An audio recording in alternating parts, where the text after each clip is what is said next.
இந்த உடல் பொய் சொல்ல, இந்த உடல் தவறு செய்ய, இந்த உடல் குற்றம் செய்ய, இந்த உடல் குடிக்க, இந்த உடல் சிற்றின்பங்களை தேட, இந்த உடல் தவறானவைகளுக்கு நோக்கி செல்வதற்கு காரணமே உள்ளே ஒருத்தன் இருக்கிறான். அவன் பேர் தான் நான்.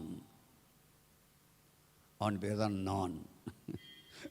வெளியே இருக்கிற மனுஷனுக்கு தான் ஜோஷுவா, மாசிலா, மணி. வெளியே இருக்கிற உடலுக்கு. உள்ளே இருக்கிற ஒருவன் இருக்கிறான், அவன் பேர் நான். கதிராமதற்கு ஸ்தோத்திரம்.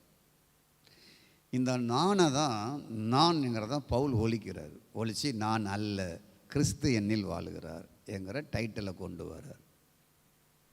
கதிராமதர் நான் அல்ல, எனக்குள் வாசம் செய்கிற பாவம்தானே என்று சொல்கிறார் பவுல். அப்போ நான் என்பது வேற, பாவம் என்பது வேற, உடல் என்பது வேறையா மாறி போகிறது. பாவம் செய்தவர் யார் என்றால் உடனே சொல்லுவோம், சரீரத்தை பார்த்து சொல்லுவோம், உடலை பார்த்து சொல்லுவோம். உடல் தவறு செய்கிறது, உடல் பாவத்தில் வீழ்ச்சி அடைகிறது, உடல் பாவம் செய்கிறது என்பதெல்லாம் உண்மை. இந்த உடல் செய்வதற்கு காரணமே உள்ளே இருக்கிற நான் அல்ல, நான் அந்த மனம்தான். இந்த உடலை இயக்குவதே இந்த மனம்தான்.